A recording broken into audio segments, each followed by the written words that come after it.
पंजाब जे मज़ाहिया निगार लेखक डॉक्टर यूनुस भट्ट फारूक सतार लाइ लिखियो आहे त हू सियासत जो अहिड़ो समुंड आहे जेको बरसाती नाले जियां नज़र ईंदो आहे। पहाड़ी इलाइक़नि जा बरसाती नाला त अछे उजरे पाणीअ जे लहरुनि सां रवां दवां नज़र ईंदा आहिनि, पर शहरनि जा बरसाती नाला ऐं ख़ासि तौर ते कराची जा बरसाती नाला सदाई अहिड़े गटर जो ॾेख ॾींदा आहिनि जंहिंमें समूरे शहर जो गंद गॾु थींदो आहे, जंहिंजी धप सबबि दूर खां पतो पवंदो आहे त गंदो नालो कहिड़े पासे आहे। पर छा गंदगी जी उहा तुहमत उन माण्हूअ ताईं महदूद हुजणु घुर्जे जंहिंजो कदु नंढो ऐं जिस्म कमज़ोर आहे, पर जंहिं शख़्स 10 साल अॻु इस्टेब्लिशमेंट जूं अखियूं ॾिसी पंहिंजे क़ाइदे तहरीकां न रुगो रस्ता अलॻि कया, पर हिन जी पार्टीअ मथां कब्ज़ो करे बि वेठो ऐं उन ॾोह में हू अकेलो न हो। हिन जहिड़ा कराची जी सियासत जा ॿिया बि बरसाती नाला गटरनि जी सूरत में हिन महिल ताईं मुतहदा जे नाले वारी सियासत में मौजूद आहिनि, जिन जो वहकिरो अज़ीज़ाबाद खां वठी बहादुराबाद ताईं वहंदो नज़र अचे थो। MQM पंहिंजे मिज़ाज में हमेशह मौक़े परस पार्टी रही आहे। उहो ई सबबु आहे त उर्दू ॻाल्हाईंदड़ आबादीअ जा संजीदा फ़र्द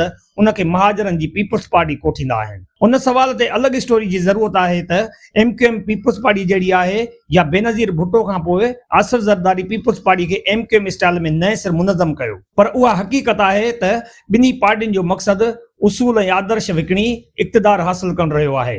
महाजरनि खां मुतहदा ताईं सियासी सफ़र कंदड़ हीअ पार्टी सदाई ख़ौफ़ जी अलामत बणियल रही आहे। हिकु वक़्तु अहिड़ो हो जॾहिं इहा पार्टी पंहिंजे नाले ऐं हवाले सां ख़ौफ़ पैदा कंदी हुई, ऐं ॿियो वक़्तु अहिड़ो आयो जॾहिं इहा पार्टी पाण ख़ौफ़ जो शिकार थी वई। अॻु उहा पार्टी अल्ताफ़ हुसैन जे ख़ौफ़ सबबि मुनज़म रही ऐं हाणे उहा पार्टी इस्टेब्लिशमेंट जे ख़ौफ़ सबबि मुतहदा आहे। माना MQM ऐं ख़ौफ़ जो पाण में चोली दामन वारो साथ रहियो आहे। साज़िशी सियासत जो सॻो सोरींदड़ ऐं नफ़रत भरिया इशूज़ उभारे पंहिंजो वजूद क़ाइमु रखण वारे हिन पार्टीअ में क़यादत मथां सदाई कशमकश जहिड़ी सूरत-हाल रही आहे। उहो ई सबबु आहे त ताज़ो पुराणी पाक सरज़मीन पार्टी जे बानी अॻुवाण मुस्तफ़ा कमाल MQM जे मौजूदा अॻुवाण ख़ालिद मक़बूल सिद्दीक़ी मथां सरियाम छोह छंडिया ऐं खेसि सिर्फ़ MQM जो न पर पूरे शहर जी तबाही जो सबबु करार ॾिनो। हूअं त ख़ालिद मक़बूल सिद्दीक़ी बि पंहिंजे फितरत ऐं सियासत में साॻी साज़िश ऐं नफ़रत जो पैरोकार आहे, पर मुस्तफ़ा कमाल खे त उन किने ऐं करप्ट कम में कमाल हासिल आहे।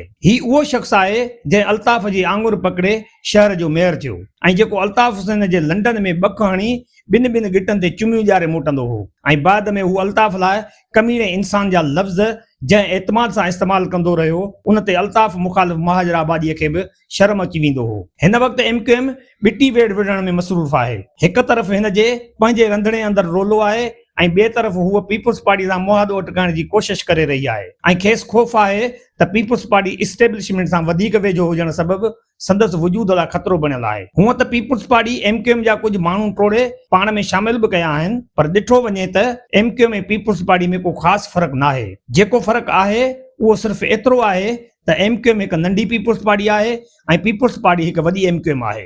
इस्टेब्लिशमेंट जे आशीर्वाद सां सियासी साह खणंदड़ ॿई पार्टियूं साॻे सिके जे ॿिनि पासनि वांगुरु आहिनि। सियासत जी टास में इन सिके जो जेको बि पासो पवंदो उन में सच जी मात ऐं कूड़ जी जीत, यानी इक़्तिदार जी फतह ऐं अवाम जी शिकस्त ई थींदी। अवाम मुख़ालिफ़ सियासत जूं ॿई कुवतूं सदाई नूरा कुश्तीअ वारा मुक़ाबला कंदियूं रहियूं आहिनि ऐं उहे हिन महिल बि साॻी रवश जी राह ते रवां दवां आहिनि।